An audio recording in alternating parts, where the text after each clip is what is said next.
it says? For what?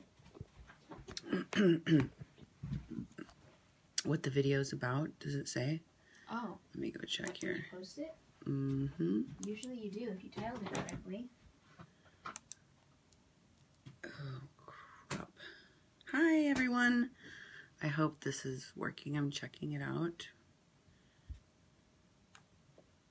Trying to. It's taking a minute here.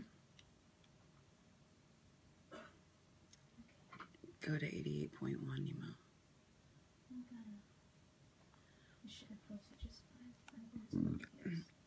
What does it say for it? Well, you gotta wait for it to load. This says all that. Caravan, celebrities. Yes! That's what I wanted to say. Okay, now, go to music and we can start inviting people. Hi.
Hold on.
Soldiers to a common war we fight. This is the passion of love.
Is this going to go on a loop, or is it going to just go to the next song? It's not going to play in its video? It's not going to autoplay. It shouldn't, but I'll leave it. Just see. Okay. You're right. Hey everyone, thanks for being with me. Share this show out. We're going to do it a little bit differently, as you can see, because I am on my own today. And so it's going to be a little low tech, and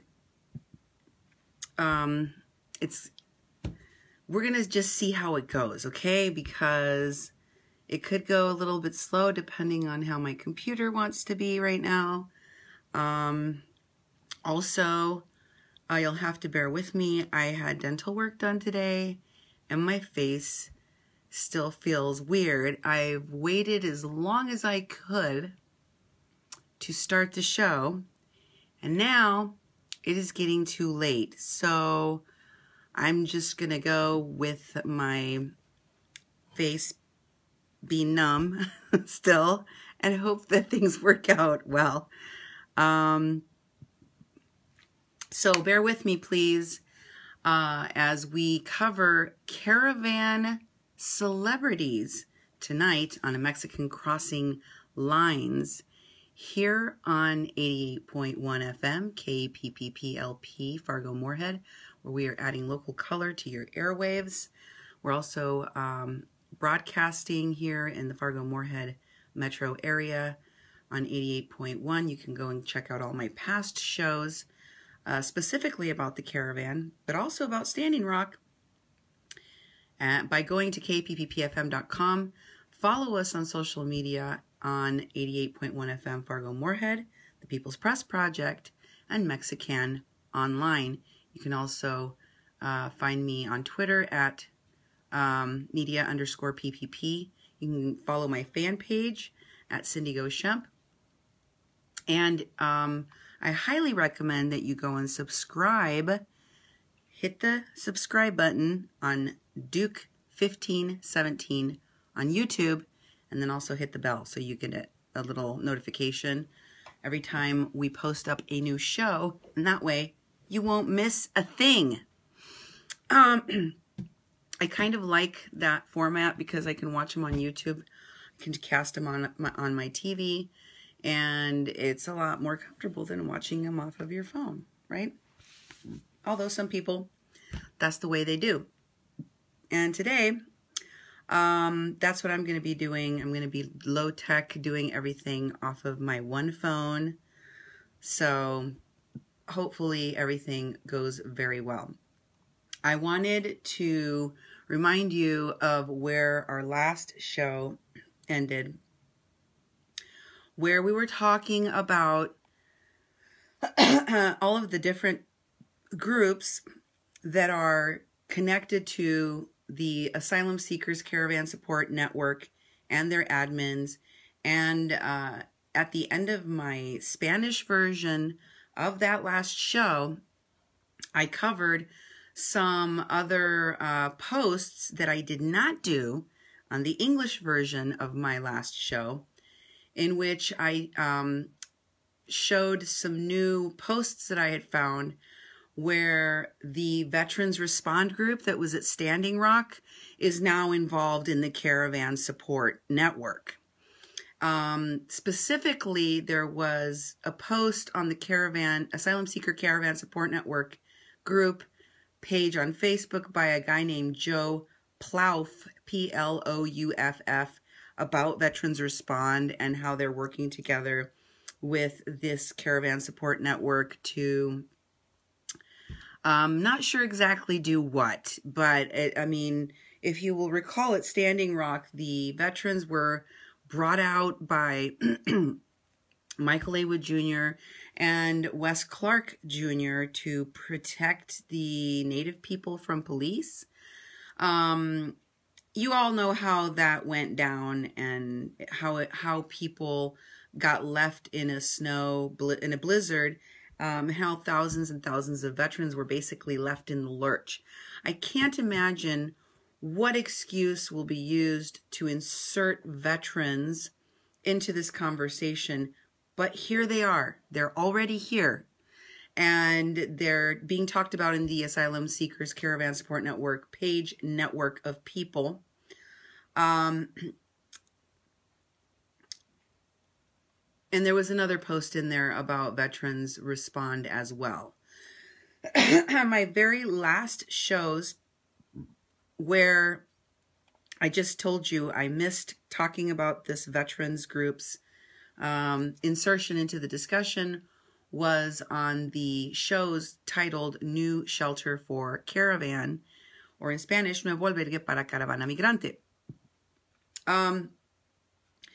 On today's show, I'm going to tell you what is happening with the migrant caravan in Tijuana. I may talk a little bit about what's going on with the migrant caravan that is starting to leave Honduras today, or is expected to be moving out of Honduras in this next week. But I think it's incredibly important that I catch you up on where things are with the people that are manipulating / organizing / funding / exploiting the current caravan. And it just so happens they're the very same people that were exploiting the Standing Rock pipeline encampment and the people that went there. So for those of you who don't know, I have reported extensively on a pipeline protest that occurred here in North Dakota 2 years ago at Standing Rock called the Dakota Access Pipeline Protest. There was a camp that there were many camps, but it was, you know, all this big deal that happened at Standing Rock. And tens of thousands of people came here to stand in solidarity with the Native American people and all the Native nations that came here to go and protect this Missouri River water from having a pipeline built underneath it. They did not stop the building of the pipeline, but there was a lot of media that came out of it. And I've been following a lot of the folks that had to do with it, primarily because I was investigating a case of an elderly woman named Mary Trujillo who was kidnapped away from her daughter, who was then accused of committing elder abuse against her. Her name was Kathleen Bennett, and Kathleen Bennett was put in jail for 6 months while yours truly and the station tried to exonerate her. We did exonerate her. We did reunite her with her family, but not before she went through living hell, and her mother was so deeply affected by being left in a hospital for 6 months, non-ambulatory, that she developed bed sores, and her health deteriorated in such a way that she did not live much longer after their reunification, which is very, very sad because she was in very good health at the time that she went to Standing Rock. A lot of the folks that were involved in filing false police report against Kathleen Bennett, in framing her for a crime she did not commit, that couldn't have even happened. They made it up out of whole cloth. Those people, as I came to learn over the course of over 1.5 years, almost 2 years of investigating this case, and getting her lawyer and, you know, raising money for the lawyer and all of the things that we did here at the station. If you didn't follow it, you can go to kpppfm.com and check it out. But over the course of that time, I discovered a vast network of people working in tandem, working together, that went from Standing Rock to other encampments fighting against other pipelines, or to other marches, to other campaigns, including campaigns against Nazis, like what happened in the Carolinas, where we had a woman that was killed. So groups of anti-fascists going around the country and fighting Nazis, and all sorts of very large peopled campaigns at which many politicians showed up to speak, like the Poor People's Campaign and the Women's March and many other of these types of things, events, massive events with millions of people. Well, those same people kept popping up associated with Standing Rock and the people that were brought out to Standing Rock, the people that were the puppeteers at the very top, the marketers, the people that have, you know, millions and millions of followers, that have huge platforms, like the stars, the celebrities that came out, like the philosophers, the clergy, like Dr. West, like the you know, motivational speakers, like Jay Ponte, these gurus, all of these folks that were at Standing Rock, like those folks. When those folks appear, as I have learned, you are close to the end of, or the culmination of, that event. Okay, so here's what I've learned from Standing Rock in terms of what I'm seeing happening right now in Tijuana. First, you have a group of these people. Usually, they will use indigenous people because they're focusing on people of color issues. So they have people of color that are part of the issue that are coming forward to kind of, you know, ring the bell and let people know there's a problem. And in the case of Standing Rock, we had LaDonna and Winia Locke and their tearful requests for assistance, right? In the case of what you saw happening in Tijuana, you had people like Myron Dewey and Dave Gaskin and Digital Smoke Signals, and then later on, Wiaka Eagleman, Jesse Sandoval, and a whole bunch of these other people that are tied to Standing Rock leaders, organizers, that started saying, hey, look at this migrant caravan over here and what's happening to it. And then later on, there was other folks that showed up.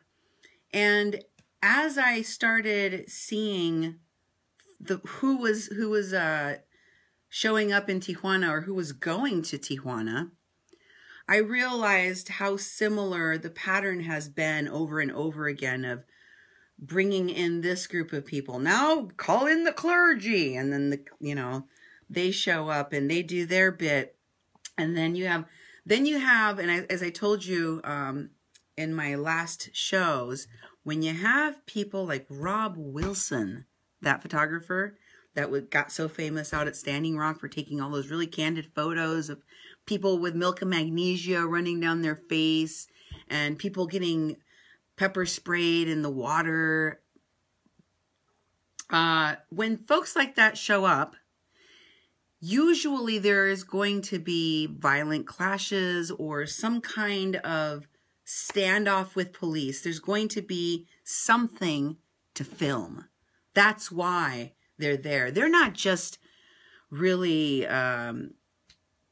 lucky photographers that happen to be in the right place at the right time.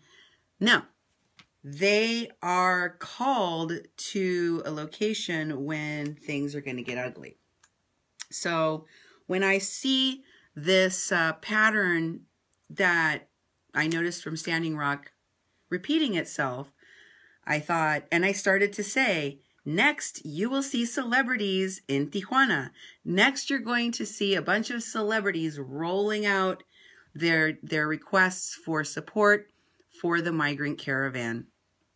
And they're here, folks. They have arrived. So I want to take you from where we were, and I want to apologize to my Spanish audience. I will not be doing this show in Spanish today, but I will be doing it in Spanish for you after this show. Not today, though. Hola, papá.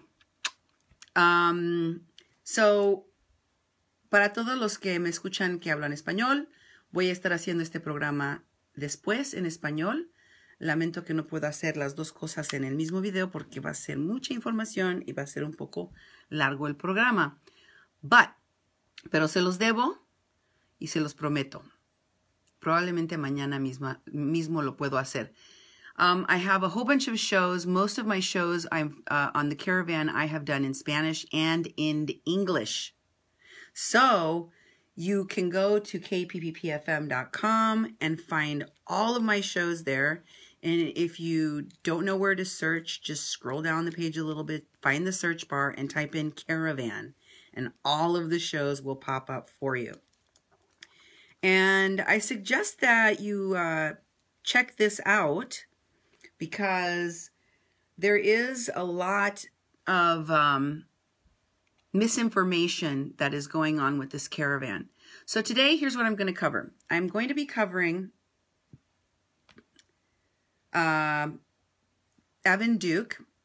In my last shows, I told you Myron Dewey was detained, and Tony Cervantes, that photographer that is very well connected to so many celebrities, politicians, etc., the one that went to Standing Rock, both of them were detained at the border in El Paso, Texas, by CBP/Homeland Security. And Myron, according to his own videos that I showed you, was detained for 9 hours. He said in that video that Homeland Security questioned him about me.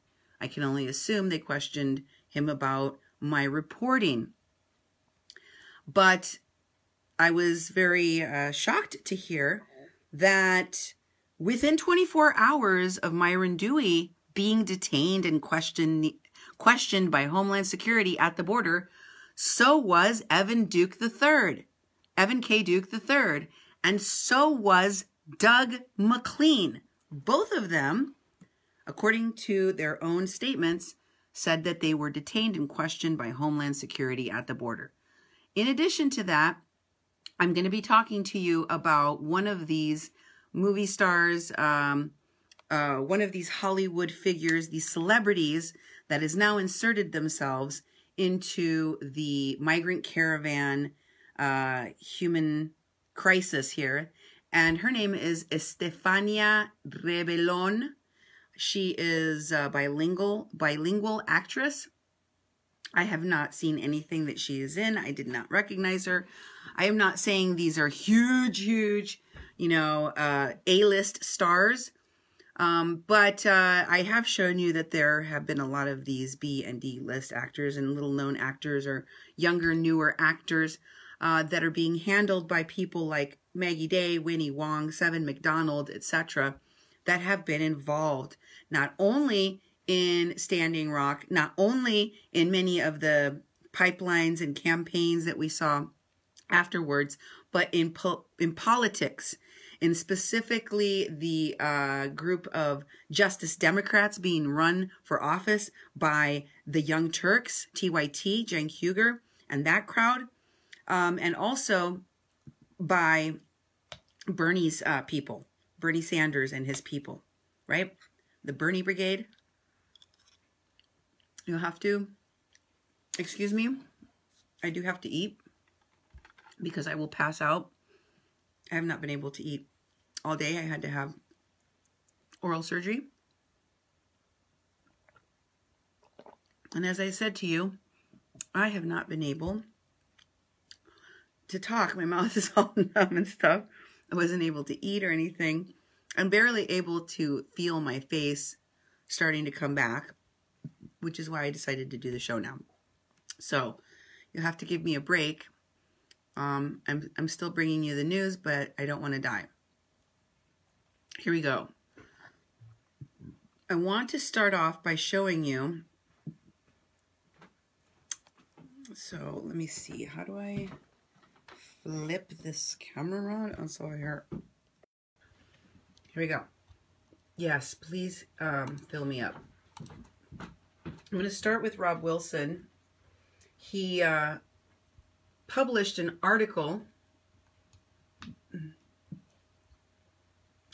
in the local South Dakota news and a video talking about how he got involved with this humanitarian crisis, as you can see. And here's a video where he is talking about what happened. I'm going to play this video, but before I play this video, I want to remind all of you of all of the information, of all of the facts that I brought to you, telling you how the people that were broadcasting from inside, much of which was Rob Wilson's videos, were lies and misinformation meant to try to make the law enforcement that was outside, that was there to protect the people in the caravan, that was there to make sure that they closed a facility that was a health hazard. They were misinforming people. They were also violating the laws themselves because illicit drugs were being used inside of this warehouse. All of these things, of course, he conveniently leaves out. Listen to what, you know, people like Rob Wilson, people like Mark Lane of TYT, the producer at TYT that's been messaging about this, people like Myron Dewey, people like Evan K. Duke and Lilith Sinclair, how are they messaging within the media? What is their message to the media? Humanitarian crisis is unfolding tonight along the U.S.-Mexico border as thousands of Central Americans flee to the United States. A photographer from Sioux Falls is there capturing it on film. I spoke with Rob Wilson briefly this afternoon via Facebook to try and get an understanding of what's happening and why.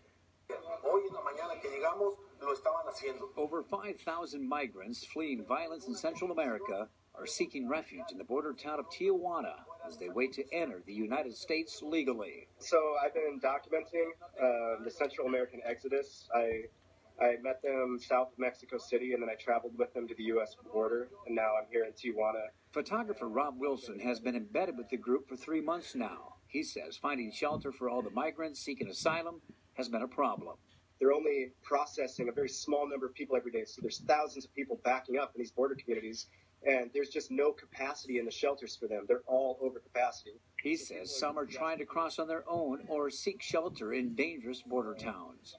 When the first large group of Hondurans arrived in Tijuana, there was really no space for them, and they ended up going to the Benito Juarez sporting complex. They sought out shelter in another warehouse close to an entry point, and that's where they got involved with a 6-day standoff with authorities after they were served with an eviction notice. Their lawyers were working in the federal courts in Mexico to get a temporary restraining order against the federal government to allow them to stay. But an agreement was worked out with a church 4 miles away to house them, and it's much better living conditions, so everyone agreed to peacefully move to the new shelter.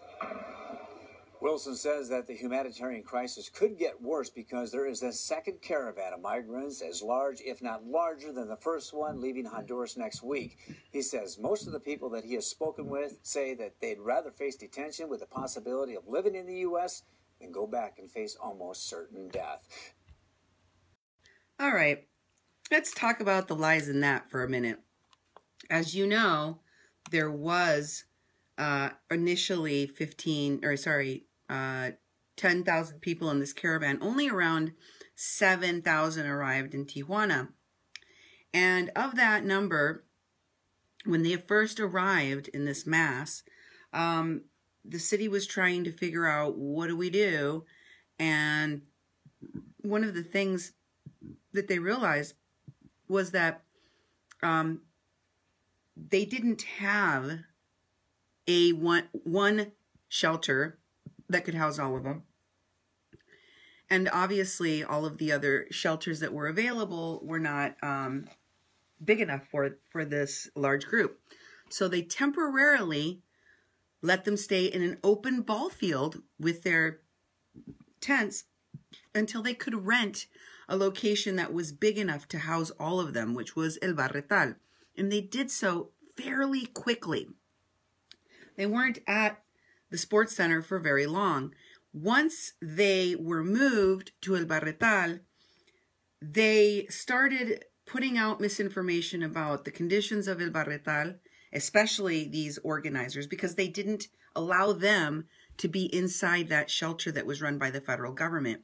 and they couldn't manipulate and exploit the caravan from inside that other new shelter. So they started telling everyone it was overcrowded, that they weren't giving out donations, that people were basically treated like they were in prison, that they lacked electricity, that they didn't have showers. Like, they lied about everything. They lied about the food. They lied about the treatment. They lied about everything. I showed you the videos in which they lied and put out this false propaganda. This guy is doing no different by saying that there was, all of the shelters were overcrowded. In fact, I showed you, and the video by Doug McLean on Indigenous Life Movement is still available.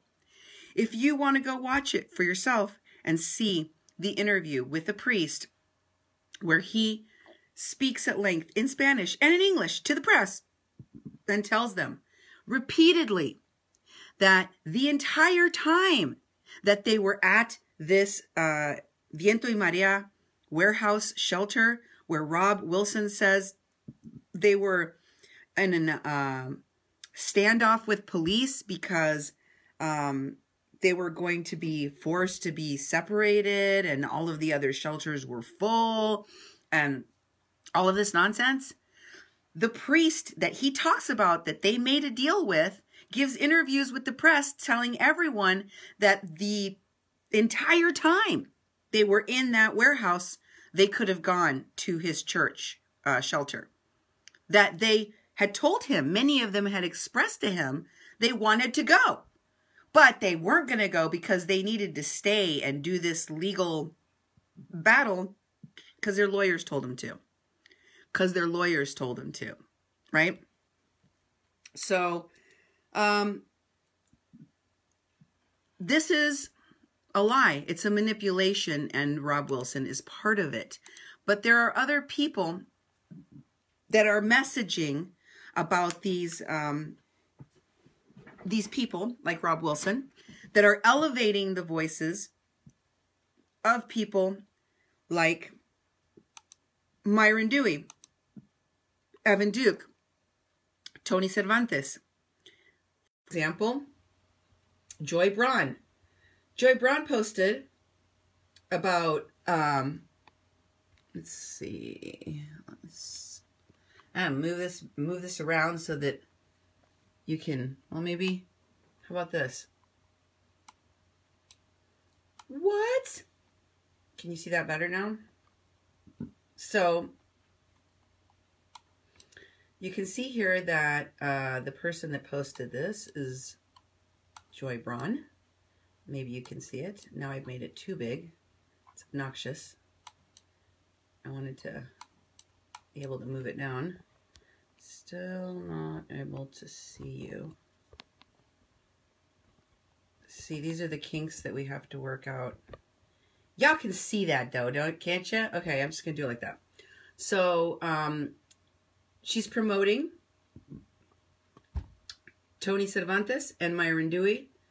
This was posted by Indigenous Environmental Network organizer Joy Braun, that was featured very prominently out at Standing Rock and in the media I've shown you recently, and in the pictures of Tony Cervantes. The day that Tony Cervantes and Myron Dewey got detained at the border. That's when she posted it. Here is something else that Joy Braun posted in social media. She is promoting a post by Dallas Goldtooth, also of the Indigenous Environmental Network, and featuring none other than Dallas's dad, Tom Goldtooth, in a meeting with Justice Democrat candidate, now Congresswoman Alexandria Ocasio-Cortez. And they're talking about the Green New Deal. Is green energy great? Yes. Do I like being manipulated on the basis of the fact that I would like to have a cleaner planet and have people co-opt and or astroturf my politics, my issues? Nah, don't. And I especially take issue with folks that supported what I know to be a heinous crime committed against two elder Indigenous women, Kathleen Bennett and Mary Trujillo. For example, Vanessa Bolin, one of the people that made false statements to the police that got this woman, Kathleen Bennett, thrown in jail for 6 months. Even though she was notified on several occasions by people I sent out to the camp, on social media, etc., that there was a woman rotting in a jail that she could help exonerate and another one dying in a hospital. This woman, Vanessa Bolin, who purports herself to being a paramedic, I don't think she's currently licensed, a medical person that cares for people. Vanessa Bolin did not do anything to help this elder woman. But y'all want me to believe that this woman is a rescuer, that she's there doing rescue missions with Janice Stone and all of these other Standing Rock phonies? You want me to believe every time that there was a hurricane that Ed Higgins here and Terrence Daniels and Vanessa Bolin and Janice Stone and all those people that I showed you in my show, Disaster Vultures, really were there to help people and care for them? Nah. Turns out they were out there exploiting people, making money off of the GoFundMes, assaulting women, stealing vehicles, damaging property, what have you, raping women. But here they are. Joy Brunn is with Vanessa Bolin, showing support for her sister. She says, show support for one another. I'm looking for 6 women to post this message, not share it, to show you're always there if someone needs to talk. I think I know who will. Sister check in. And of course, Vanessa Bolin checks in. She's in. She's in, guys. She says, I'm always here for you. And then over here, we've got someone else that added herself to the check-in. It's none other than Lolly B. She was one of the people, as she stated in her own post in Asylum Seekers, that was heading up the medic group at Standing Rock. And there she is. Lolly B is one of the many people that Joy Brunn can depend on. She's currently in Mexico making tearful videos telling people how to become sponsors and how important sponsorships are. Of course, she's not going to tell you that you're going to have immigration and customs enforcement living up your butt. But, you know, who cares? Sign up. It's true. ICE will be monitoring any person that you sponsor, and if they don't respond to a call on any given day, they will send someone to your house to pick them up. You have to be in constant contact with Immigration and Border Patrol. That is how it works if you have a sponsor. And usually those people cannot work, and usually those people cannot drive, in which case, guess what? You need to have your sponsor person almost attached to you at all times. If anybody comes by and needs to know where they are, you need to be able to tell them, or you could get in trouble, right? Because they're out on bail. This is a post made by Vanessa Bolin with Terrence Daniels. No time to explain. Jump in. We have revolutionary beep to do. Revolutionary crap. I'll clean it up for you. Because that's what they're doing. They've got vests on them that say medic. Terrence is not a medic. He's got a Guy Fawkes mask hanging, on his head, and he is handing a yellow vest that says medic and a Guy Fawkes mask that is black, presumably to Vanessa Bolin. What is he going to save the world from now, I wonder? Well, nothing really, because these folks are frauds, and they tend to defraud people for money based on humanitarian crises. Recently, a woman contacted me to tell me all about it. And, well, it wasn't that recent. I don't think she minds me saying her name because she sent all of this stuff to me and said that she was posting it publicly herself. But I'm sure you know who this refers to. I will show you her post. Simply the beginning of this hurricane recovery update. He is talking about what he is doing to help in the hurricane recovery. Thanks to everyone who donated for the cause. He says, we've managed to get the tree off of the house in Georgia. We still need to do repairs. You do remember, folks, that Terrence Daniels came on my show when I was talking about disaster vultures a little while back and chastised me with this very text, saying what he was doing in Georgia, that he was repairing a roof on someone's house, that he was getting a tree off of there. What am I doing to help, folks? He's out here removing trees and helping people get their homes repaired, blah, blah, blah, blah, blah, right? And none of it happened. Luba Williams contacted me to say the woman that whose home this was is her friend, and that the money that he raised for the repair of the roof, he pocketed and refused to turn over to the lady whose roof needed repaired. And he denied that he was ever supposed to really be responsible for helping fix the roof. I'll show all of you that in just a moment, but I wanted to share with you that he lied about that. He came on my show to defend himself and call me a liar for saying that all of these people are disaster vultures exploiting, you know, a human crisis like hurricanes and now this caravan so that they can make money off of people's misery and suffering. And with a straight face, this man came on my show in the comments, called me a liar, acted as if he is at least he's doing something, unlike me, who are just spreading gossip and rumors and hurting water protectors, blah, blah, blah. And it turns out he's a fraud. He's always been a fraud, and he did nothing.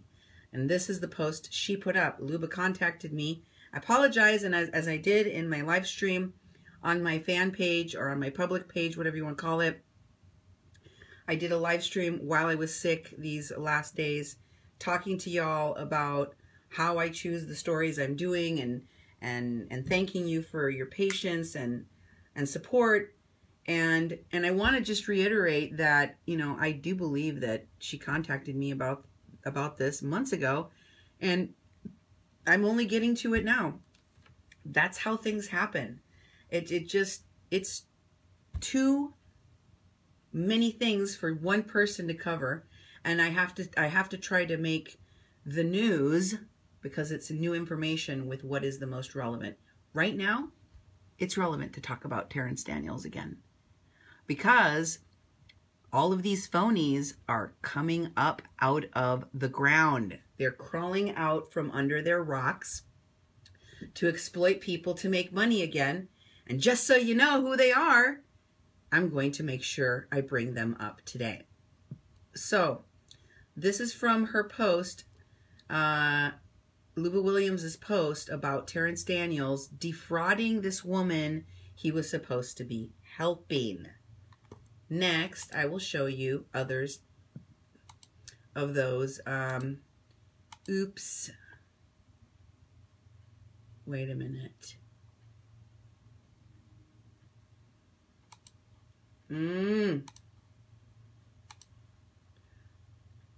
Hold on. I'm going to go at it from this direction. So these are all of the different posts. This is the first one, as you saw. Now let me show you what she sent me. She sent me pictures that, in addition to telling me about the money he stole from this woman that was in a hurricane that had a tree fall on her house, who he raised money for. Luba Williams told me and showed me that he used these pictures that you're seeing on screen now to claim that he was raising money and on the ground or with a group of people working with a group of people that were in California after the wildfires, raising money for them for gas masks and other needs. As you can see here, he is discussing that very topic. He says to Luba specifically, the biggest call we have has been for masks. People go through them quickly, and everywhere is sold out across the state. That and gift cards to hand out at fire refugee camps. Cash is a nightmare. Gift cards make stuff way easier. It's going to be a hard holiday for a lot of people. Yada, yada, yada. Turns out he stole that image from the internet. He just lifted it, and you'll never guess who he stole that particular image from. He took that one from Hillary Clinton's Twitter. He wasn't even trying to hide the fact that he stole this image.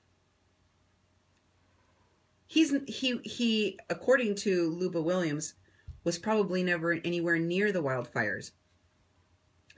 But he had no problem stealing that image. But that's not all. He stole others. This image, which he posted to his page, take a look. That's his page.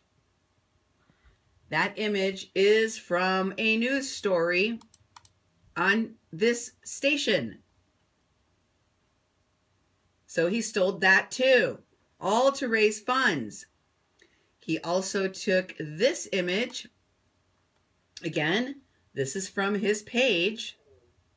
And he used it to raise money, but it was stolen from this news outlet. As you can see, it's their pictures. He just blatantly took pictures of real things that were happening out there at the wildfire and used them for himself. This was the call out made by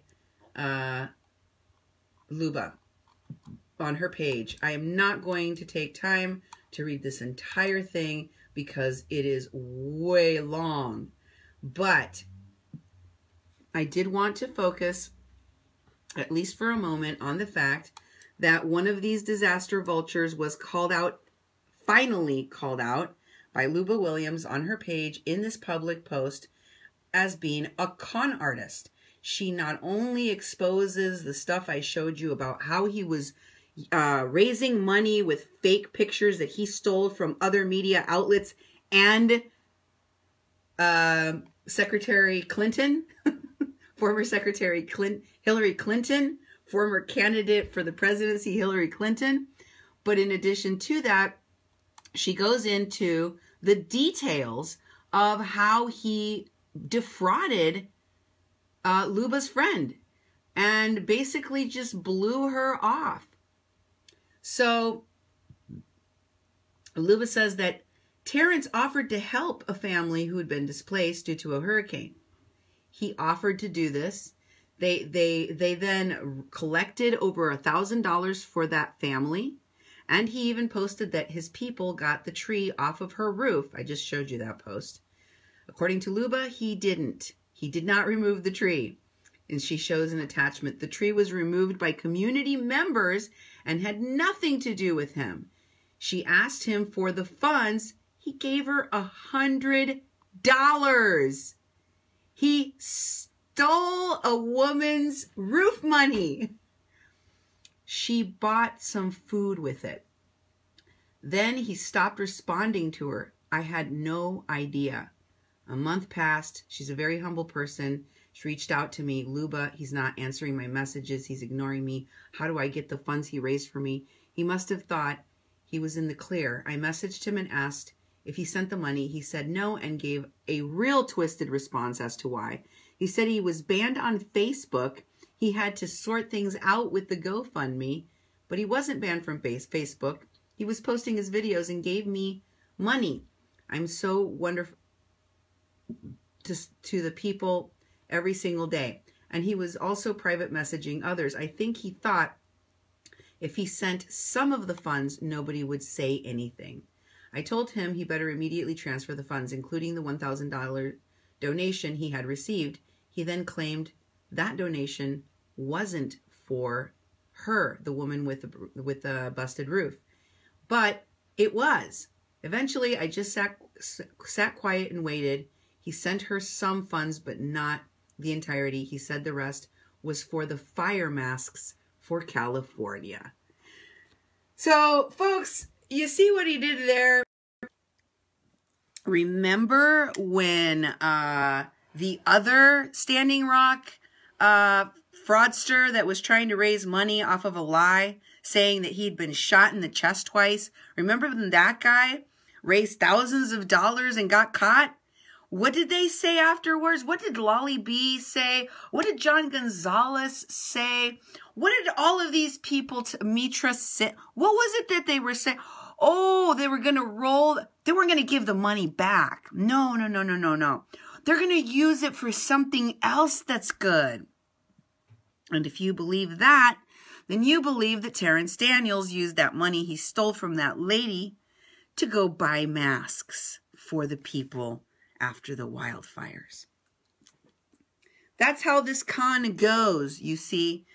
They raise the money on the basis of something that's very real and very sad, but that's not where the money is going to go. And they're constantly raising more and more and more and more money. You know the only real outcomes I've noticed that they've been able to show? Getting themselves into elected office and making movies. Even bad documentaries like Aware. It's all I've noticed that they've been able to manage out of all of this. So y'all now know what Terrence Daniels really is, right? He's a liar and he's a fraud.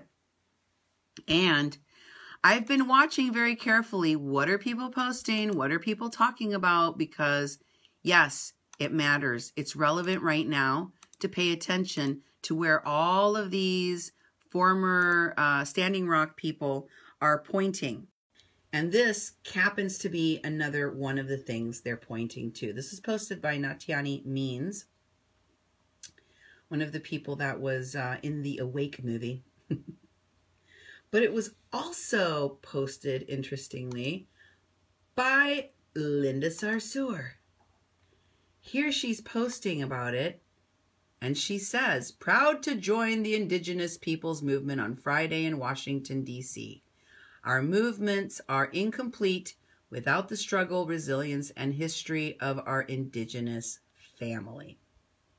And that is exactly what is, Jeez Louise.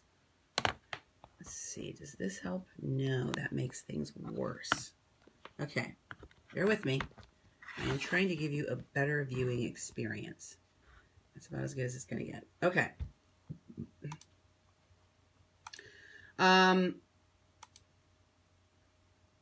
This is the post made in Asylum Seekers Caravan Support Network by the Gomez-Schempp tribe that I was telling you, in which we see that Mancias is talking about the Veterans Respond group. And the partnership now formulated between Asylum Seeker Caravan Support Network, the Veterans Respond group, and the Carrizo Gomez-Schempp tribe. As I have been telling you, these folks, they make a mashup. They mash up all these things together. Put an Indian on it, and then put a veteran on top of him, and then now grab a refugee, stick it all together, and you have got a meat sandwich. That's what you got. So they're going to stick that in there. Here is the Indigenous Life Movement video of Mr. Doug McLean, because he's the perfect representative for indigenous issues, isn't he? A white guy from New Jersey. That, and let me just say that I talked about this at length in the video I cast from my personal page. Just sharing my feelings on how I believe that movements should be led by the people most affected by the issue. And that in this case is Mexican people, Central American people, people that are part of the caravan, people that live in Mexico, the country that the caravan is traveling through, that has to deal with the caravan itself, like the city of Tijuana and its dwellers. Those are the people on this particular topic that should be at the forefront of the leadership of it and messaging about it. Not Tom Wilson, not Doug McLean, not these white folks. So it's a disturbing thing to see that they are there, but they are. And I don't know if y'all ever watched Doug McLean or listen to his videos. He talks in sound bites. It's really weird. He's like, water is life. And that's that there is the big sun, that big ball of light glowing in the sky. That's the sun. The sun is energy. Green energy is good. And like they're all like hashtags and sound bites. It's kind of bizarre. It's like maybe he's like on zombie autopilot.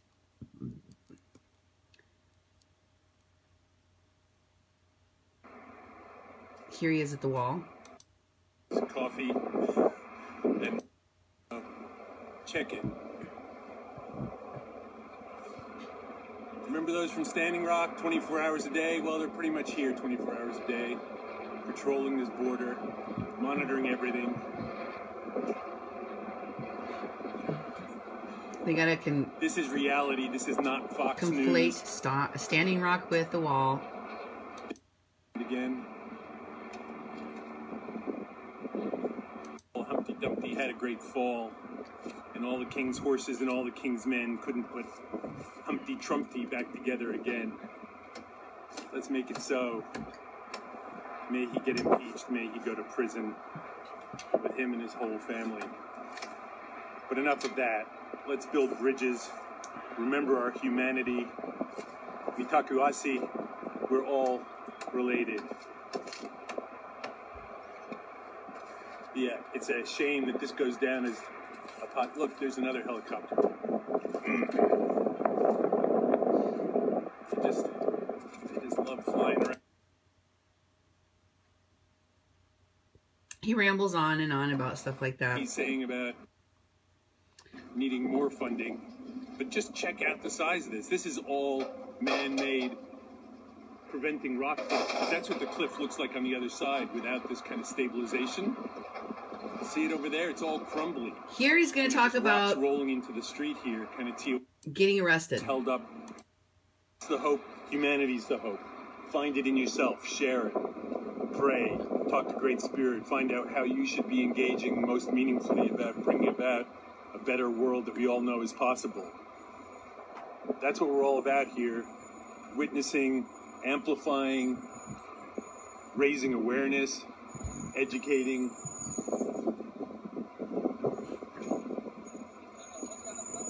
Our brother Myron Dewey was held up by Homeland Security for 9 hours crossing the border this week. I was held up for an hour, being asked questions about what I was doing here and why. And I just told them, you know, Myron taught me about education, and I've been doing my best to educate myself and everyone else. This is our vehicle for doing that. And not just Fox, but lots of other news networks are telling a partial version of the truth. I've been with families and children. They're just like anybody else's families and children, but they've been running for their lives from Central and South American oppression and violence, and trying to save themselves for themselves and future generations. You know, the crazy thing is, amongst the horror that this wall is, it's kind of a beautiful sunset evening here in Tijuana. amongst the rubble. Okay, I will not subject you to any more of that. So you heard him say that he was detained by Homeland Security, that Myron was detained by Homeland Security, and that now he was detained by Homeland Security. Some of you sent me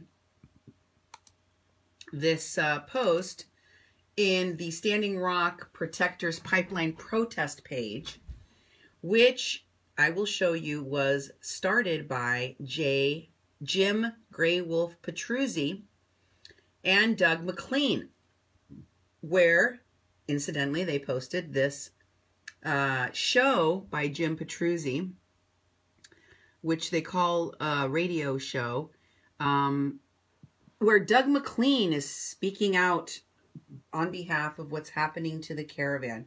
Because, you know, Doug McLean is indigenous. Oh, wait, no, he's not. He's a white dude. And he's Central American. Oh, wait, no, he's not. He's a white dude. This guy doesn't even understand what's happening in the videos that he's shooting in Mexico. Neither does Rob Wilson. They don't even understand what's happening around them. They have to ask other people to tell them what just happened.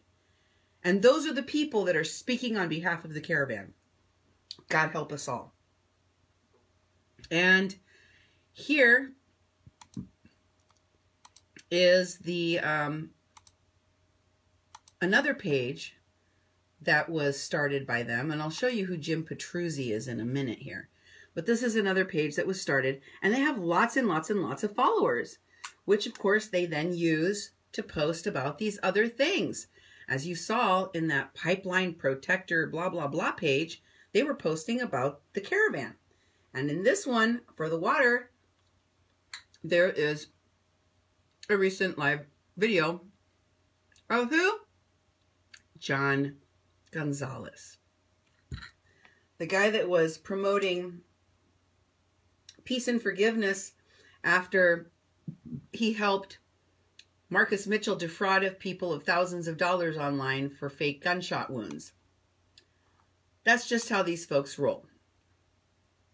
This is Jim Petruzzi posting about who Doug McLean is to him, to the page.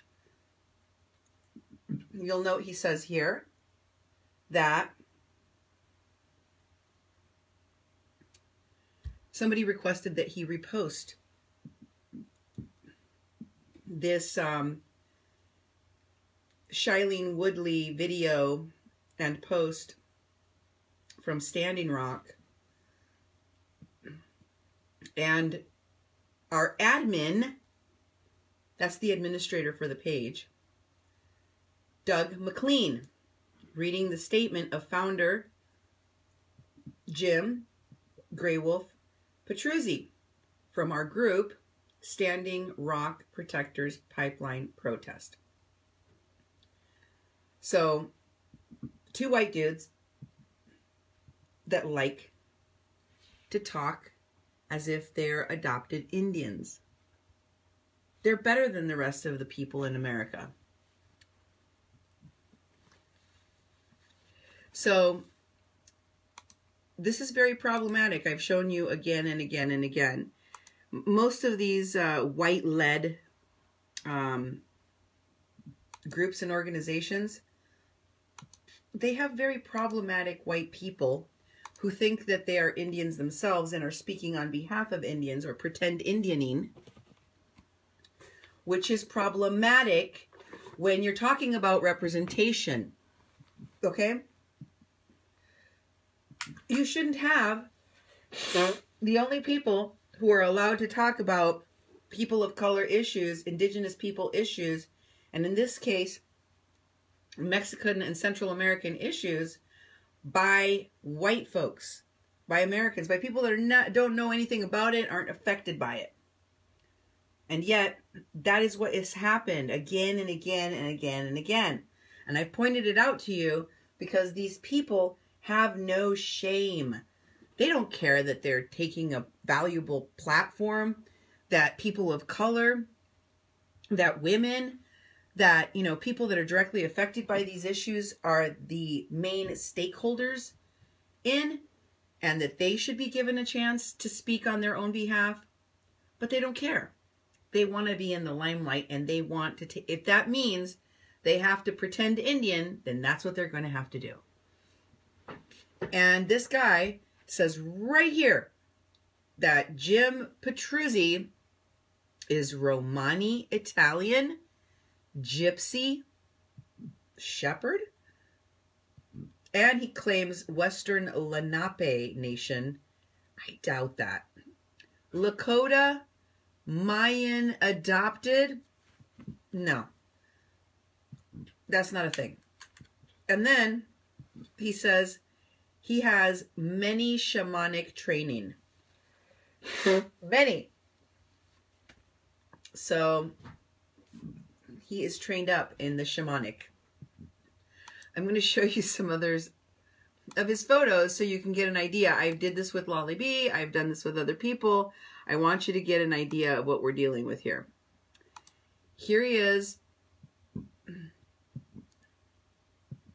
This is a picture from his page with Frank Archambault.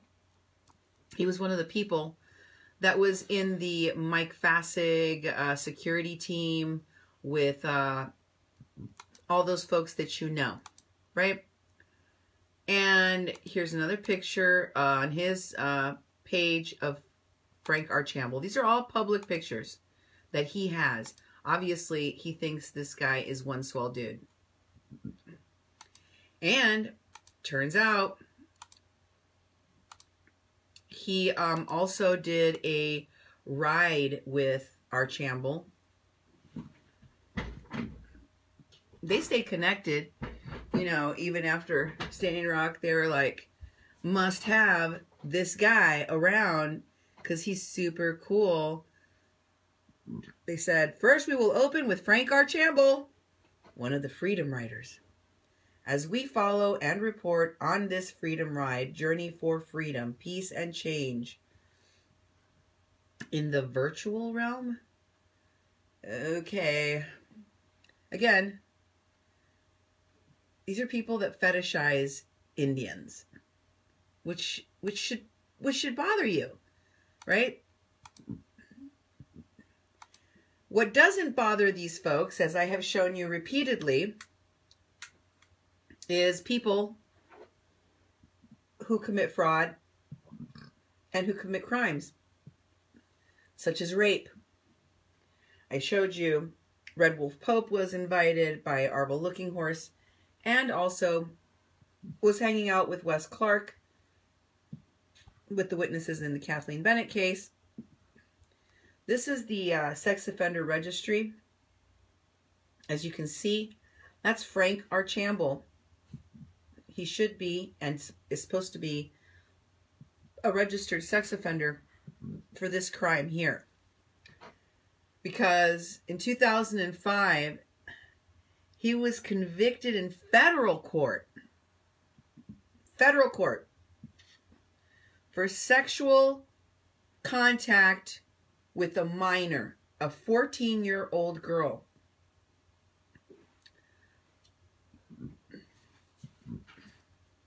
So,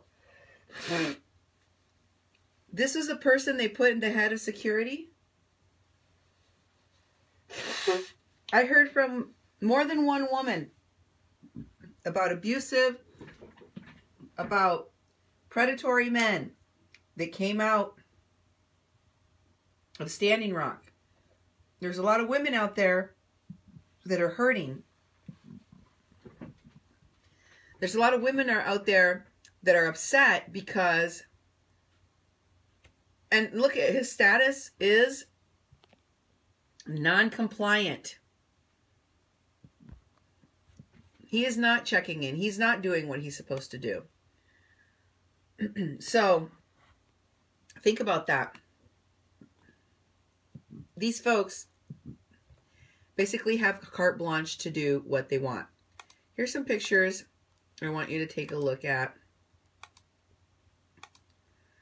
of Jim at some events.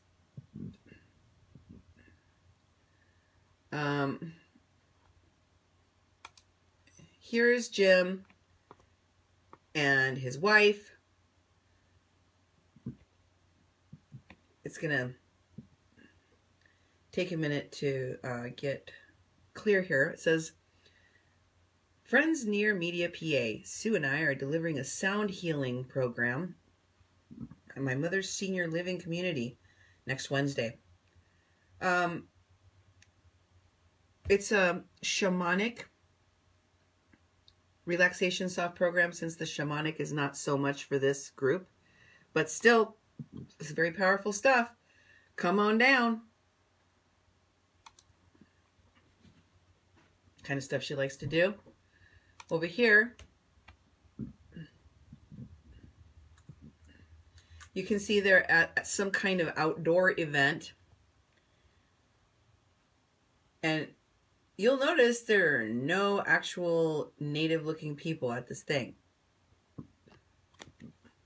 I think he, Jim fancies himself as somebody that probably, he tries to look like he's native, but I don't think it's working. But what you find at these things is people with a need to bang on a drum, put a feather in their hat, put a feather or a bandana on, play a drum, and feel they're being spiritual.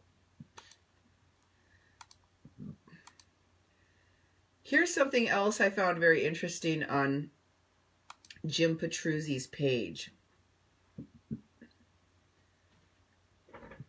An event called The Return of the Star People. Messages from the past, the present, and the future. And it features Jim, but it also features Daniel Sheehan. Isn't that crazy? Duke. Robert.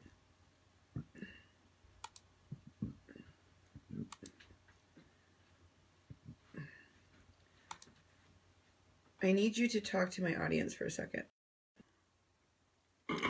Sit in my chair and talk to them about the return of the Star People and the Lakota Law Project's Daniel Sheehan being in these conferences where they're having people come and talk about shamanic medicine. Oh, yes. White people stuff.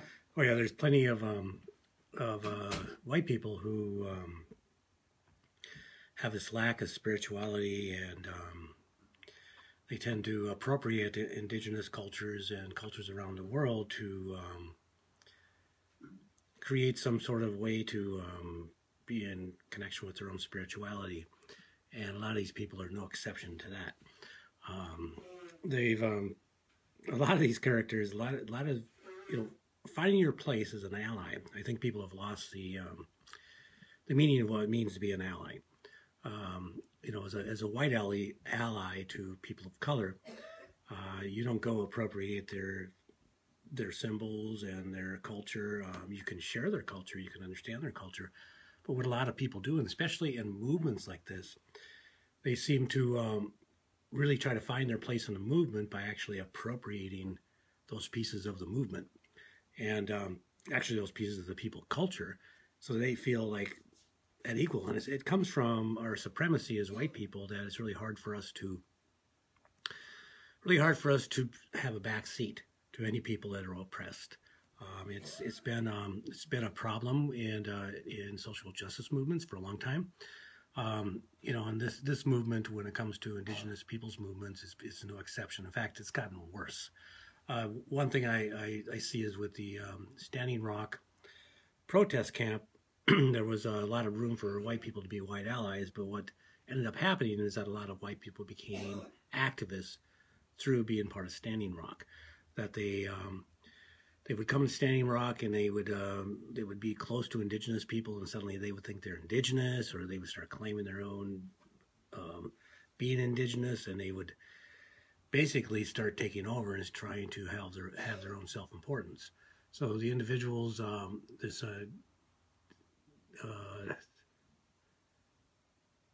different people that Sydney's bringing up, you know, and the Daniel Sheehan of Lakota Law Project is full of people. In fact, the lawyers in these projects, like the Water Protector Legal Collective, are doing things to try to get closer into Indigenous people, and they're basically appropriating and then basically still promoting the supremacy that is actually hurting the people that they claim that they're there for. So I think it's a phenomenon. It's been going on for a long time, and the people in this movement have been co-opting the movement through that.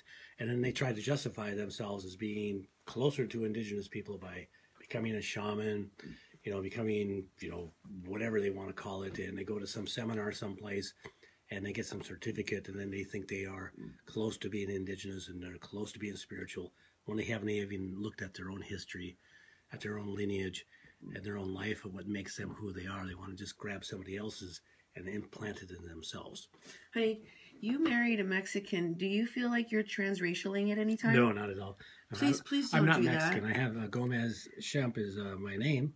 I still love you. I'm still not I Mexican. think you're amazing, but you don't have to be. I like you the way you are. Yeah, I like you the way I am too. You're gorgeous. Oh, I mean, why you don't need to change anything. Nope, for sure. And I wouldn't want you to. I like you. Mm-hmm. If you had to, if you felt like you had to transracial to be around me, I would find that racist. I would. The only thing I have to do is get a little suntan before I go in the sun in Mexico, because I will burn to a crisp because my skin is used to the Northland. Oh, that's true. And that wouldn't be transracially. That'd be like trying to protect my lack of melanin. Thank you. Thank you for your commentary. Sorry, folks.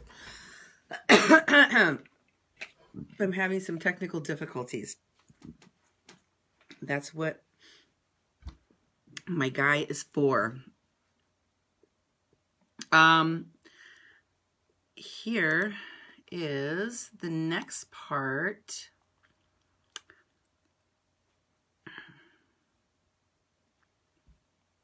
Okay, Evan Duke has been telling folks now. I mean, I had seen Evan Duke talk about, or he was talked about as having come with the veterans, and he was with Wesley Clark, and he was with Veterans Respond, and he was very much, you know,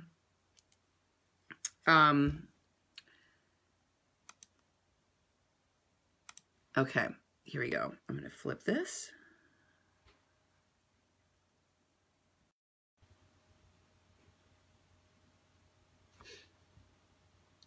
Here's Evan Duke talking about being a veteran. He says he's an activist, a journalist, national organizer for several decades. He works with movements that go back to before WTO with police brutality protests in the seats of Seattle, Washington. He says he's a veteran of the U.S. Army National Guard. I had never seen him say he was a veteran.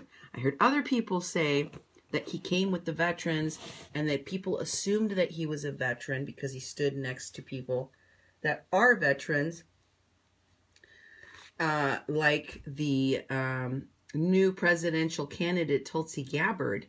But he did not assert himself to be a veteran at any time. Am I wrong about that, folks? Am I remembering it wrong? If y'all have seen a post where he said, I am a veteran of the Army National Guard and from the state of Seattle, I'm assuming, or wherever he grew up, and that I have served in this capacity or that capacity, because I have never seen it before. Now he's saying on this GoFundMe, by the way, this is a GoFundMe that is exploiting the Caravan. And he is saying here now he's a vet. First time I've seen this. And he says he's a water protector and an anti-fascist.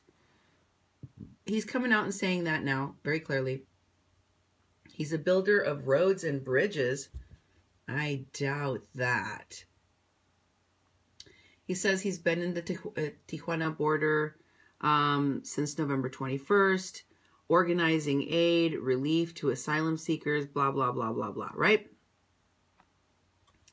And then he goes on here to say that he has allies that he's working with, and then he throws in the National Butterfly Center in Mission, Texas, right? He says that he's going to create support camps in Texas, in California, Arizona, New Mexico, Texas, so that they can offer asylum to asylum seekers, and that this is really, really hard work. So he's taken a leave of absence from his job in Seattle, whatever that was. He said he needs you to support the Asylum Seeker Caravan Support Network. And then he gives a history. His background: police brutality protests, WTO, Occupy Seattle, 15 Now, Journey for Bernie, Bernie Delegate, Walkout, Standing Rock, Occupy Inauguration, Disrupt J20, Abolish ICE, Occupy NWDC, as well as many regional events and actions, including organizing and mobilizing nationally throughout 2017, 2018 to disrupt Patriot Prayer, Proud Boys, and Unite the Right. Now, I showed you how some of this stuff ends up simply propping up these groups, these alt-right groups, and end up, circling back onto platforms that support the very people they claim to be against. I showed you this with Cenk, for example, and the kinds of shows he has and the kinds of people that he has affiliated with TYT. He used to be a Republican, and he wants you to believe that he has become staunchly progressive. I have lots of problems with some of the people and some of the ideologies that he's affiliated with. A lot of problems. So, all funds from this GoFundMe will go to help with food, traveling expenses, and incidentals along the way. So, what do they do?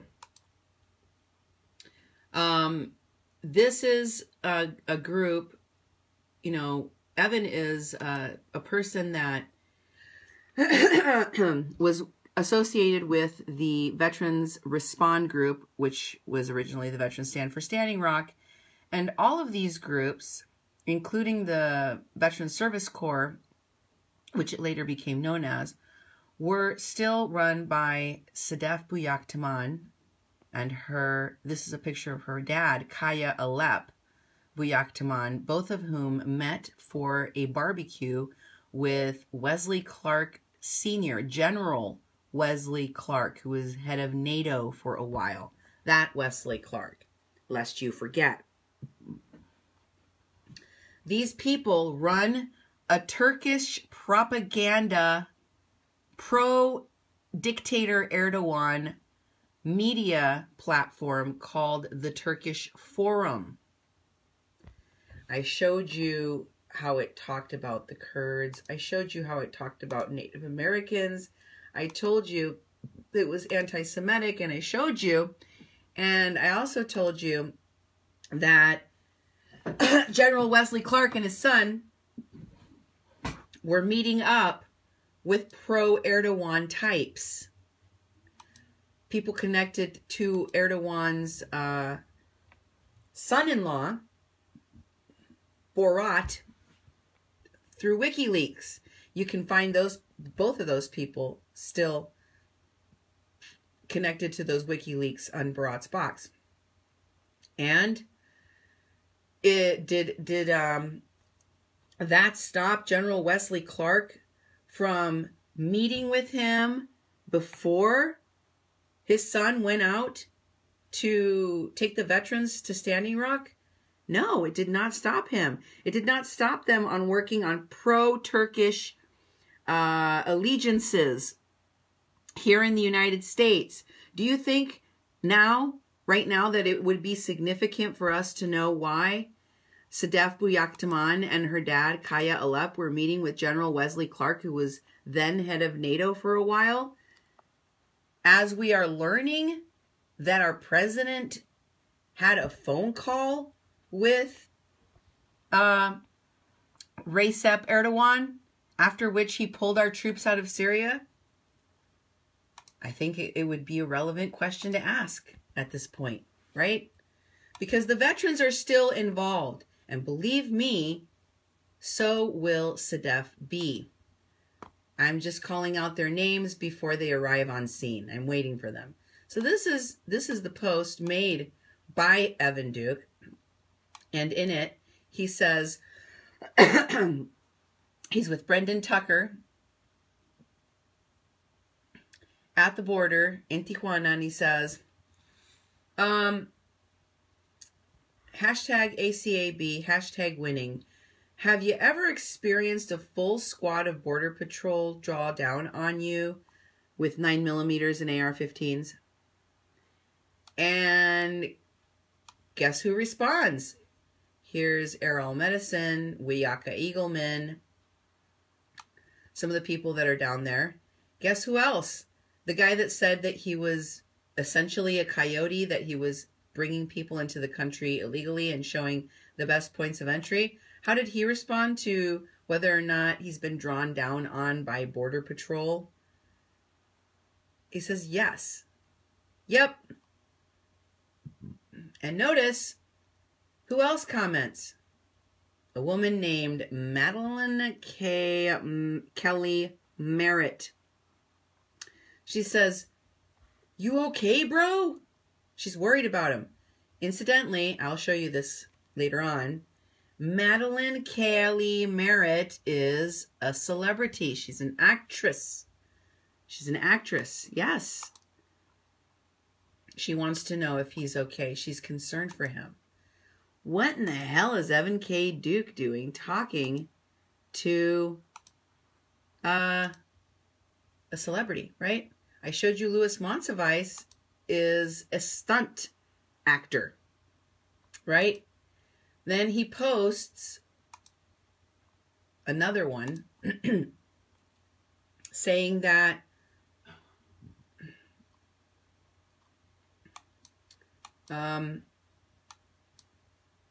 he was chained to a bench.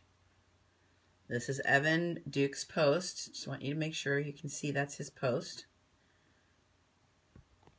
Saying, chained, ACAB, chained to a bench. Ever experienced a full squad of Border Patrol draw down on you with 9mm and AR-15s? And then he comments that he got flagged crossing the border from Tijuana to San Diego, and they dropped in on him like an action movie. Then he says, hashtag chained to a bench. He also says, hashtag down on your knees. Okay? Then a guy named Michael Finley inserts Standing Rock. AR-15s across from the base of Turtle Mountain at the Standing Rock Protector Camp. The Tuesday after they stole and destroyed the canoes and put them behind. It's concertina wire, guys. I've heard cantina, Constantine. It's concertina. Okay. Then Susie is like, emoji talkings. And then someone at the very bottom says, chinga la migra. So there's that whole thread for that one. Let's see what else I have for you. This is him at the border with his receipts. These are literally receipts. And he's showing that he did indeed get questioned by Border Patrol, that his property was seized. They took his cell phones, 2 of them. He again states that he was removed from the car at gunpoint, got told to get down on his knees, chained to a bench, and interrogated for several hours. You see that? He says, they told me my name set off a security alert, but that it was a mistake. This is the second time in 72 hours this has happened. Okay, folks. He has said he has been detained and questioned twice in 72 hours. Myron was held for 9, and Doug McLean has stated that I just watched a more recent video. I was commenting in the video, and he banned me from commenting on his video because I kept saying repeatedly that we did not need white saviors running indigenous-led movements, that he shouldn't be speaking for anybody that is a migrant or an indigenous person on the platform Indigenous Life Movement. And I was doing a lot of it in Spanish. So he blocked me from commenting. But not before I heard him say that he had crossed the border again, and once again he was detained and questioned.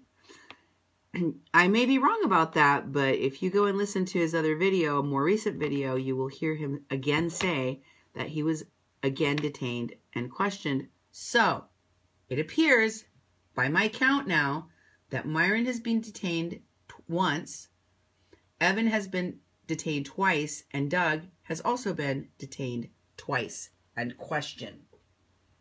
Why do you suppose Border Patrol and Homeland Security are stopping these individuals and questioning them over and over and over again? First of all, I would like to point out that Myron said that there was a troll that Homeland Security talked to him about. And then Tony Cervantes said, oh, the Fargo troll? So it left little doubt because of Tony that they were talking about this reporter, yours truly, a Mexican Crossing Lines. And then when she did that, it made it seem like Dewey got very uncomfortable because he immediately changed the subject. And they didn't mention anything more about that line of questioning, what the police said. But I'm pretty sure that Border Patrol and Homeland Security don't question people about their social media trolls or somebody that talks about them. If they did indeed bring up my reporting, then Homeland Security and Border Patrol would have checked on the information to see if it checks out. Because the stuff that I post about, the stuff that I talk about and report on, I have receipts for. I have information for. So they can look this up on their own. And it appears to me, if it's true that due to my reporting, these individuals were detained by Homeland Security and questioned, it is not just because I have powerful words. It is because the information that I have reported is correct. And it is also because Homeland Security is looking at these people because they're, according to Myron, they were questioned about their ties to terrorism. They were questioned about their activities. If they're getting in trouble with authorities, it's because they're getting in trouble with authorities. They're doing things they're not supposed to be doing. Otherwise, they wouldn't get in trouble, right? So there's another post of his where he posts a receipt. One of these pictures. I'm going to show this to you so you can see for yourself. In it, you will notice that he lists Department of Homeland Security is who took this information. DHS HSI. Where? In San Diego, California. On Front Street. It's even got the number of the agency, Homeland Security Investigation. There's the phone number. Whose stuff did they take? They took Evan Duke's stuff. What did they take from him? A Samsung Galaxy 7 and a black smartphone. Which, according to Evan, he had already taken all of his apps off of, communication apps like Messenger and his email and all that stuff. All he had on the phones was his contacts. So he lost those phones, or he's going to lose those phones for a while. I'm going to skip that. So let's get to this post by Miss Estefania. This is the movie star I was telling you about. Here's Estefania Rebelon's post. You can see she is talking about starting a school. Now, before I go down this rabbit hole about the school and the posts and all the people that are connected to this, which is really important because I want you to be able to identify who is creating this perfect storm, who is organizing these caravans, who is bringing them up here, who is funding them, who is making money off of this, who is, eliciting your empathy and stealing your dollars. But also, I want you to see, the lie behind what they're doing, how crazy and impossible it is. It's kind of incredible to me to watch them do it over and over and over again and not have people question it. It's making me think that this is a money laundering device. What do I mean by that? Well, one of the things that we know from what we've learned from the Robert Mueller investigation and the secret meetings with the Russians that a lot of the Trump people did have is that one of the things that was discussed, which appears to have been verified now, but was also in the Steele dossier that everyone keeps talking about, most of which has not been debunked. I mean, they haven't been able to debunk anything in the Steele dossier. Says that one of the conversations that was being had between the Russians and people around the Trump administration was, how are they going to pay people? How are they going to put money in places to pay the people without it being linked directly back to Russia, right? So with that in mind, there are a lot of different organizations, individuals, and groups that are doing things that are very shady. What Wes Clark Jr. and his dad are doing, not just with what they did with the Veterans for Standing Rock and the money that they raise. I'm talking about their connections to pro-Erdogan Turkish propaganda media here in the United States. I'm talking about their connections to the Nexus Group. I'm talking about their involvement in politics. I'm talking about their control over certain sectors of the media.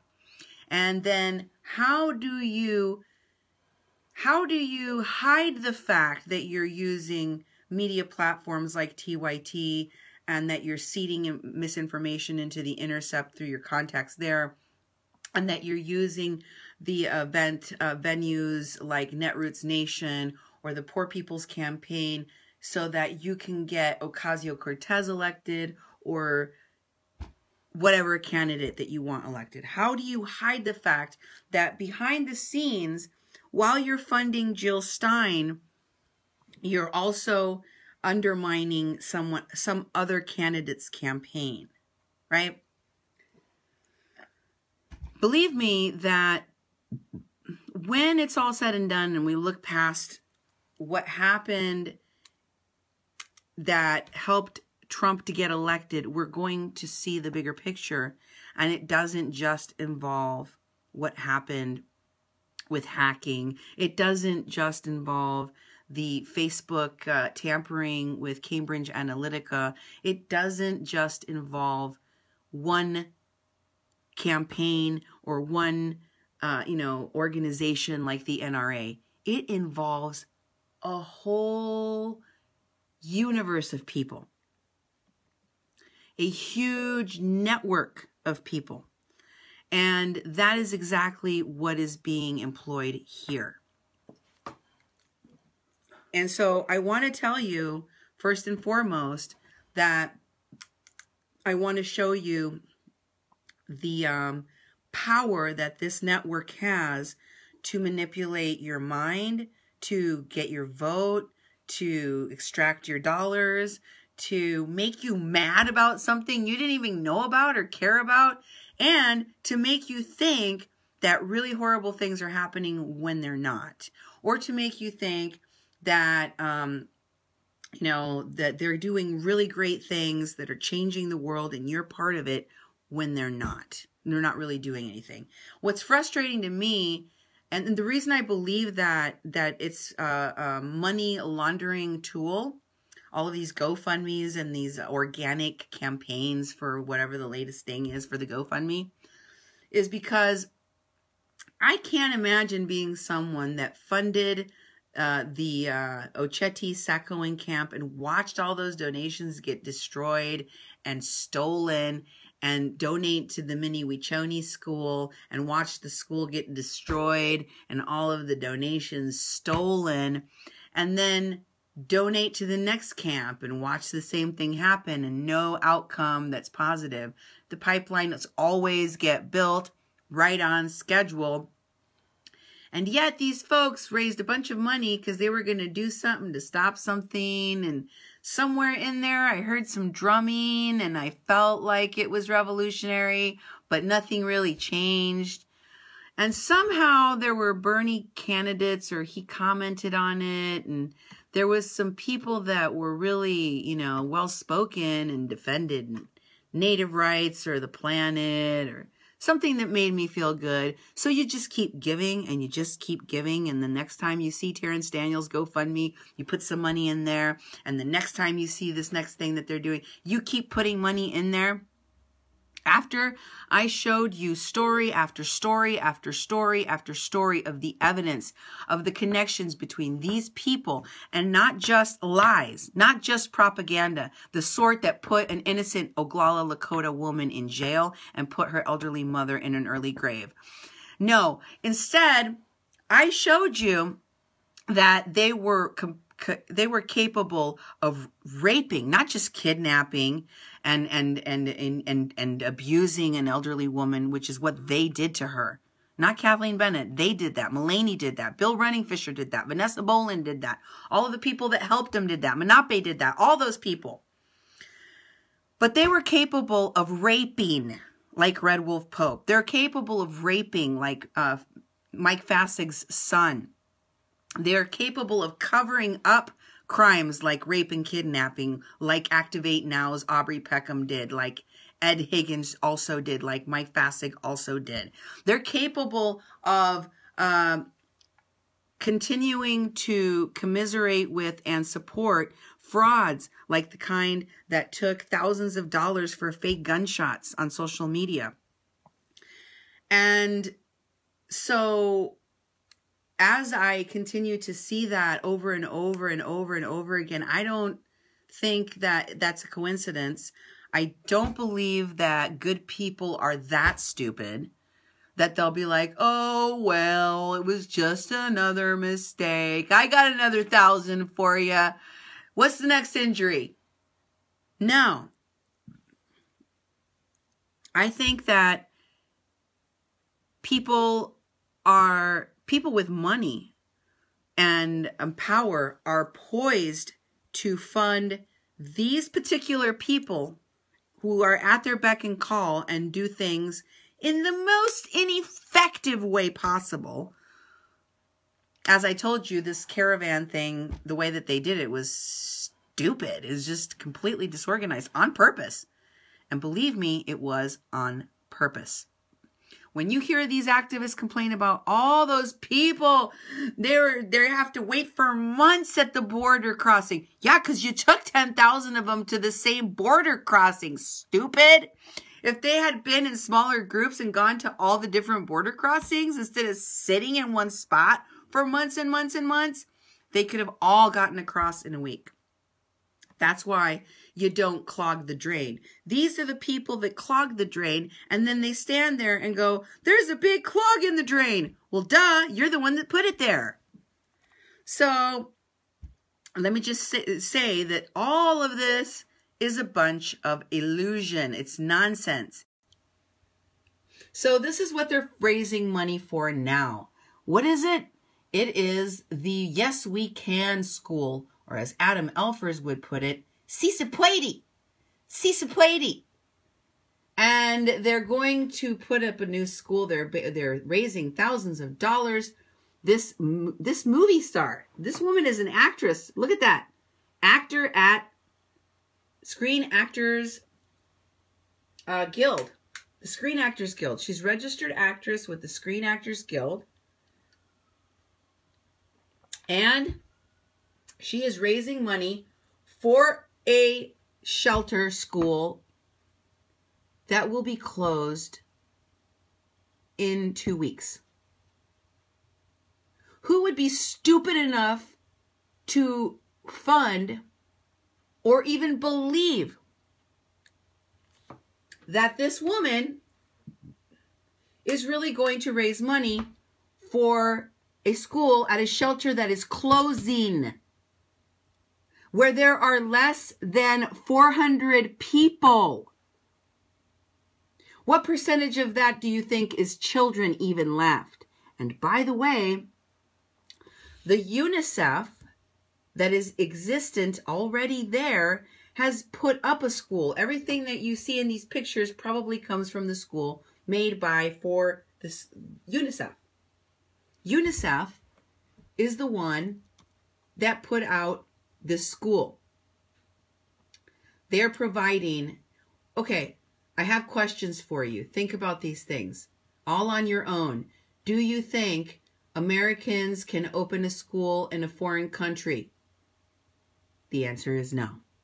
Do you think that Americans are going to be allowed to start a school, to build a more brick and mortar school, to bring in all of this equipment to a building they do not own, do not have permission to run a school in a shelter that is closing? The answer is no. Does that matter? No. They're going to raise a lot of money, and very quickly, because at this stage, I told you, the stars come. This is when Hollywood actors show up. When you see Doug McLean, when you see Rob Wilson, when you see the folks I was bringing up to you, Tony Cervantes, that's when the celebrities are going to be there. And guess what, folks? Right on time. I'm not a witch. I can predict these things because they do the same thing over and over again. Let's see who's tagged. Why, look! It's none other than Susie Desba. Remember her? She said she had a very severe injury at Standing Rock, almost lost an eye. Let's see who else is tagged. There's some very interesting tags in here. A lot of them are entertainers themselves. People that have platforms with large followings. Entertainers like comedians and other forms of entertainment, as well as people that are media personalities and or gurus and or mentors and or life coaches and or motivational speakers and or some kind of spiritual leader, some kind of new age healer, some kind of somebody. And of course, they also have organizers, founders of movements and groups and political organizations. I'm going to show you some key people in this long list of tags, of 53 tags. And I am going to tell you some of the ones that I think you should be aware of, that are important, that are connected and have been to this big network of marketers, of public relations people that get people elected. These people are kingmakers. These people are money makers. These people can raise funds, but it ain't going to no Cisa Plady school. I guarantee you that. What happened to all the money that was raised by the French movie maker? Sinbad, Amadeo, Guggenheim, what's his name? What happened to that? Oh, he got in his car and he rode away. Bye-bye. Now he's going to go make a documentary. Maybe he'll make one with Rob Wilson. That's what these folks do, you know. They just keep turning it around and around. So, first of all, there is no school needed, but they're raising money for a school. What are they asking for? They want school desks. They want chairs for the desks. They want uniforms. They want uniforms? You want uniforms like in a boarding school or like at a private school? What? They want personalized school kits, which will include art kits, pencil cases, notebooks, and a dictionary. Also, they want bilingual dictionaries plus backpacks. And they will want for you, see, here's the pictures that they have. And this is posted on her page. This actress's page is posting these pictures. As you can see, they're already in a tent. These kids are in a tent. And they're in these tents because they're at a UNICEF school. You can see here, this likely was taken. They don't just usually have piñatas in school every day. These photos, to me, were taken during the posadas. If you heard me explain to you, the posadas are what Mexicans celebrate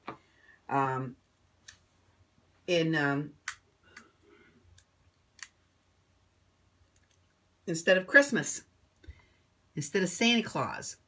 They want $25,000. Who's raising the money? Yes, we can. HCL5 leaders. Who's that? I'll tell you about it later. But she's one of them. This actress is one of them, and there are more of them. Here's the actress right there. I'm pointing at her with my... for people that are watching or listening on the radio, this actress was in a video game, I think. I don't know. My kids try to explain it to me. It's something like Laura Croft. And that's all I know, really. I'm just going to stop there. But anyway, maybe it was a movie. I don't know. Maybe it was a movie about the video game. I really don't do video game things, so I'm not familiar. But what I will say is that it appears to me that they were taking the pictures during the holiday season when many people, including volunteers from many different organizations, showed up and said that they wanted to do an assessment of what the children's needs were and bring donations from their organizations, right? So they let legitimate 501c3s from the United States and other NGOs and stuff come in, especially because they were trying to make sure that the children had access to clothes and toys and the things that they needed at their little school. So it says that the Barretal refugee camp in Tijuana currently houses approximately 2,000 people. That is a blatant lie. I told you, and you can go and see it for yourselves on that video taken by Indigenous Life Movement. Don't worry, Doug McLean, I saved it. If you take it down so that people can't go and see the lies that your organization, groups, allies are sharing to make money and exploit these caravan goers, I will put it out there from the original because I have the whole thing. I downloaded it all. Go watch it. Doug McLean, along with Sam Slovic, the friend of Seven McDonald, the marketing wizard that helped with Standing Rock and Wes Clark Jr.'s acolyte, were asking questions of the federal police chief with the priest taking them to their new shelter as an interpreter.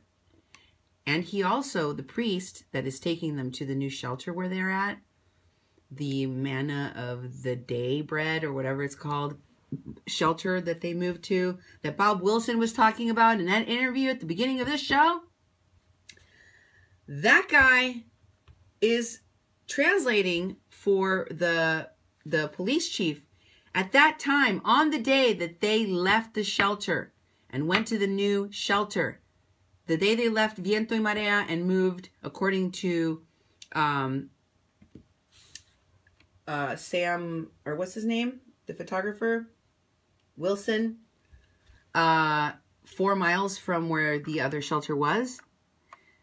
On that day, he said there was possibly 600 people left at El Barretal, maybe not even that many. And they were, because Slam Slovic and Doug McLean were asking him repeatedly, what's going to happen to the 2,000 people? What's going to happen to the people at El Barretal? I've heard that they're going to close the shelter. And he said, yes, they are going to close that. That shelter's not going to be there no more. And they asked him, how come? What's going to happen to the people? And he said, we're going to close the shelter because the people will no longer be there. There won't be any people. The people that were there are getting housing. The people are getting jobs. The people are leaving to other states. Some of them are deciding that they want to go home. And some of them have crossed the border. Lots of them are having their names called. So there are no more people. And see, that doesn't fit the narrative. How do you raise money for a shelter that is closing for a group of people in a caravan that has dissipated? Well, you do it like this. You lie. You tell people that there's still 2,000 people there, 300 of which are children, none of which is true. It's just not true, folks.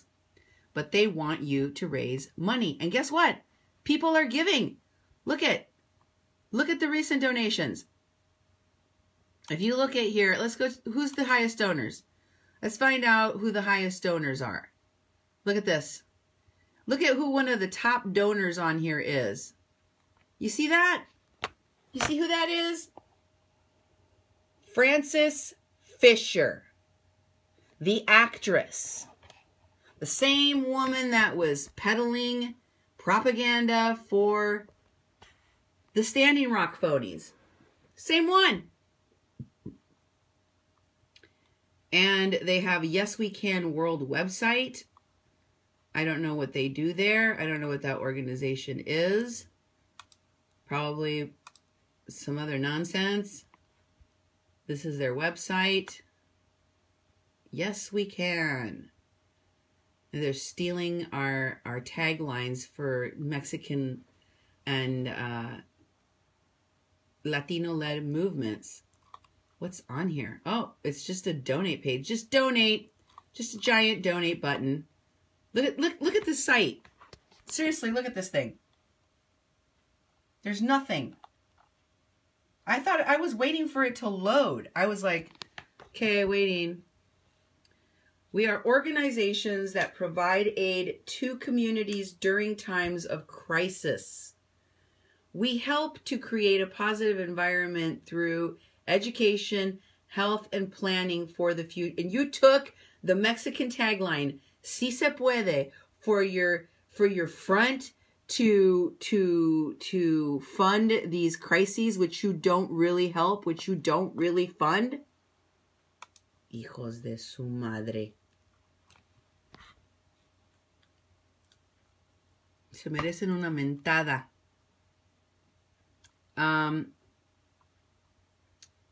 So they say that this school is extremely needed because one of our students is 13 years old but stopped attending school in 3rd grade at 9 years to work financially and help his mom.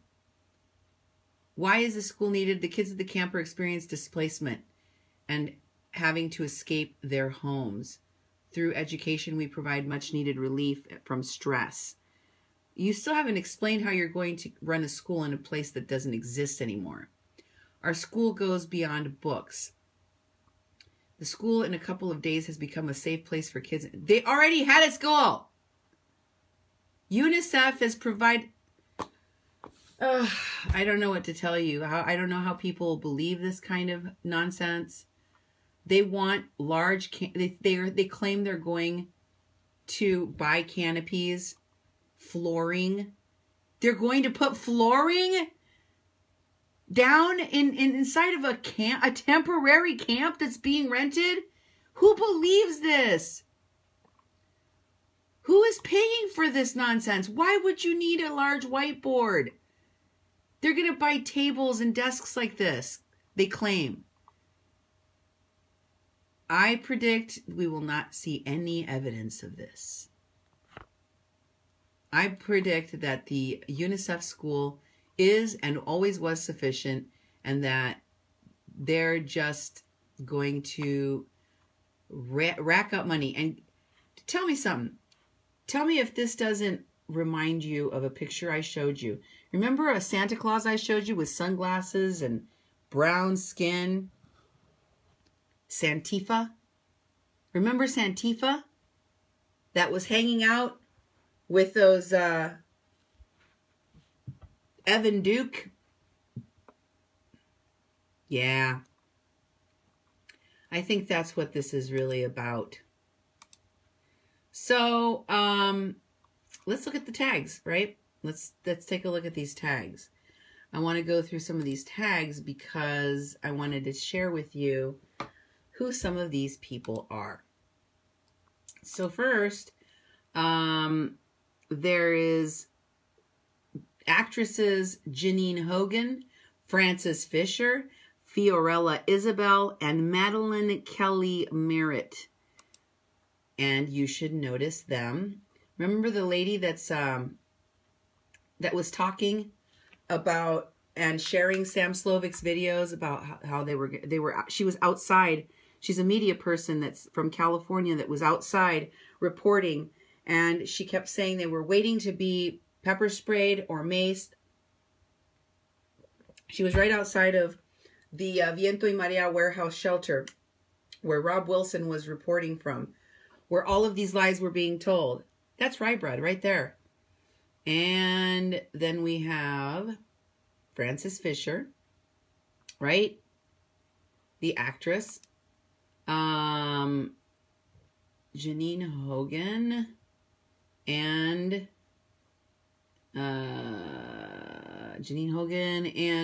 Fiorella. Janine Hogan, as you can see, is also an actress. She's a Screen Actors Guild actor. See that? Then we have Frances Fisher, and then we have Isabella Fiorella. You can also see she's an actor and a co-host and a journalist, right? And who else do they have on here after Fiorella? Oh, Madeline. That's right. But I also wanted to share with you, because I think Madeline Kelly Merritt is at the very, very end. So I wanted to tell you there are other people among these folks that are very interesting. I wanted to point out Emiliana Huerca Ziedfeld, this lady here. As you can see, she is the founder of the Women's March LA Foundation. You know, like Linda Sarsour, connected to that huge list of people. And there's also Tanya Sin. That's another important name that you should notice. If you go through this list of people that are on this post on your own, you will just go through it. Just go check on this public post and see all the people that were tagged, and you'll see the kind of heavy hitters that are being tagged. One of these people that was at Standing Rock, who I'm going to go into a little bit more detail here, is Jay Ponte. And you can see that he claims to be a grassroots coordinator and a proxy vote strategist, but he does a lot of other things too. He is one of the many people on this list. I must have missed Tanya. There's Tanya. And Tanya is a board member at the California Democratic Party. Okay? Important. Who else do we have on here? Justine Sophia. Justine Sophia is also talent agent, model management, right? And then we have Jeremy White. Remember him? He was the one that said that there was a dead girl at the border conflict where the CBP shot and pepper sprayed activists trying to cross the border. Caravan goers. Yeah, this is the guy that was spreading that misinformation by Cosecha. And he is also the person that was reposting Michelle Eileen's posts. Michelle Eileen is his girlfriend. Who else we got in here? Aura Vasquez, Carlos Marroquin. That's a very important name. Pay attention. Here's Aura Vasquez, okay? Aura is a board member for the League of Conservative Voters. She's got a lot of followers. And then we got Carlos Marroquin over here, who is Bernie Sanders' brigade. Okay? Occupy fights foreclosures. And he is the other person listed on the press releases that go on along with this school that is being promoted by Estefania. Okay? Carlos Marroquin is working with Estefania to get the money for the school, to promote the school. Okay? So we've got Aura, Carlos, and I wanted to show you the last one down here, who is, there's Michelle Eileen and Madeline Kelly Merritt. Madeline Kelly Merritt made an appearance a long time ago when I was showing you the Hollywood celebrities connected to Frances Fisher and all of the campaigns that they were working on with Seven McDonald and Winnie Wong. And I showed you some of the other actors and actresses that went out to Standing Rock that were part of other campaigns that were tied to Bernie Sanders and progressive issues. And Madeline Kelly Merritt was in that group of people. She was in some of those posters. In the shows on Glitterati, I think it was. And, I can't remember. But you can go and find all of these on kpppfm.com, okay? All you got to do is go back and check it out. in those shows about the glitterati and the people that are running things, Madeline Kelly Merritt was there. And what is she part of? Why, she works for Divest LA. She's also an actress. And she's connected to another of the organizers of the Indigenous Environmental Network, Candy Mossett White. So, who is this Madeline Kelly Merritt, you ask? Well, she's the one that really started and maintained Activate Now. She was the one running it. She was the one promoting it. She still uses it because it's her platform that she created. And here she is, an actress on the same page, con este puerco parado, Ed Higgins. And then you got Aubrey Peckham over here. These two people used this platform that this actress is associated with to try to cover up a kidnapping and rape, a violent rape that took place at the hands